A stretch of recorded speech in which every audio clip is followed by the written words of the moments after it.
இயற்கையின் சவால் மழை. சின்னசாமி வயலுக்குள் கால்களை தூக்கி வைத்தபோது கால் சேற்றில் புதைந்தது. வானம் சோகமாக கருமையாக இருந்தது. மழைத்துளிகள் அவன் முதுகில் விழுந்தன. இந்த மழையிலேயே எல்லாம் அழுகி போகும் என்று முணுமுணுத்தான். அவன் மனைவி மாரியம்மா குடிசை வாசலில் நின்று கொண்டு, ஏலே உள்ளவா, உடம்பு நனைஞ்சு போகுது என்று கூப்பிட்டாள். ஆனால் சின்னசாமிக்கு உள்ளே போக மனமில்லை. இந்த வயல் முழுவதும் அவன் வாழ்க்கை. இந்த மழை அந்த வாழ்க்கையை கெடுத்து விடுமோ என்ற பயம். ராமசாமி அவனுடைய நண்பன். குடும்பத்தோடு அந்த கிராமத்தை விட்டு சென்று விட்டான். நகரத்தில் வேலை கிடைத்ததாக சொல்லிவிட்டு போனான். இங்கே என்ன இருக்கு? வயல் வரப்பு, மழை, வளர்ச்சி இதெல்லாம் தானே என்று சொல்லிவிட்டு போனான் அவன்.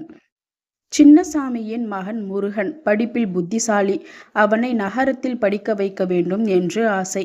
ஆனால் பணம். வயலில் விளைந்ததை விற்று எப்படி படிப்பை நிறுத்தி வைப்பது? மழை கொட்டியது. வயல் நீரில் மூழ்கியது. சின்னசாமியின் கண்களில் நீர் திரண்டது. அவன் தலையை தொங்க போட்டுக்கொண்டு நின்றான். அப்பொழுது மாரியம்மா அவன் பக்கத்தில் வந்து நின்றாள். ஏன் இப்படி நிற்கிற? மழை நம்ம வயல்ல தான் வருது. ஆனா இதுவும் ஒரு ஆசீர்வாதம் தான்.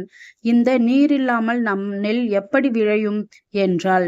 சின்னசாமி அவளை பார்த்தான். அவள் கண்களில் ஒரு பிரகாசம் இருந்தது. அவள் சொன்ன வார்த்தைகள் அவன் மனதில் ஒரு மாற்றத்தை உண்டாக்கின. நீ சொல்றது சரிதான்.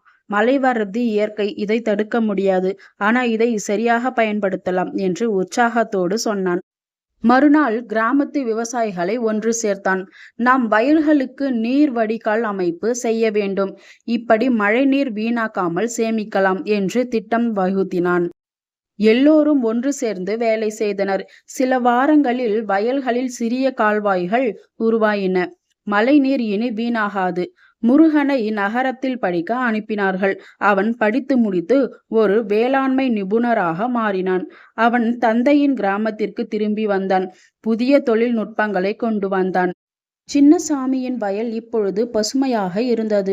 மழைநீரை சேமிக்கும் தொழில்நுட்பம் கிராமத்தின் வாழ்க்கையை மாற்றியிருந்தது. ஒரு நாள் மழை பெய்த பொழுது சின்னசாமி வெளியே நின்றான். மழை துளிகள் அவன் முகத்தில் விழுந்தன. ஆனால் அப்பொழுது அவன் சிரித்து கொண்டிருந்தான். இந்த மழை இப்பொழுது என் வயலுக்கு வருகிறது. ஆனால் இனி இது பயமல்ல, இது ஒரு வரம் என்று முணுமுணுத்தான். இந்த கதை நம்பிக்கை, ஒற்றுமை மற்றும் சிக்கல்களுக்கு தீர்வு காணும் மனப்பான்மை பற்றி பேசுகிறது. சின்னசாமி முதலில் மழையை ஒரு பிரச்சனையாக நினைக்கிறான். ஆனால் பிறகு அதை ஒரு வாய்ப்பாக மாற்றுகிறான். இயற்கையின் சவால்களை சந்திக்க துணிவு வேண்டும். ஆனால் அதை வெல்ல புத்திசாலித்தனமான தீர்வுகள் தேவை. இதே போல சூப்பரான ஸ்டோரிஸ் கேட்கணுமா? அப்போ என்னோட சேனலை சப்ஸ்கிரைப் பண்ணிக்கோங்க. அடுத்த ஸ்டோரியில சந்திக்கலாம். பாய்.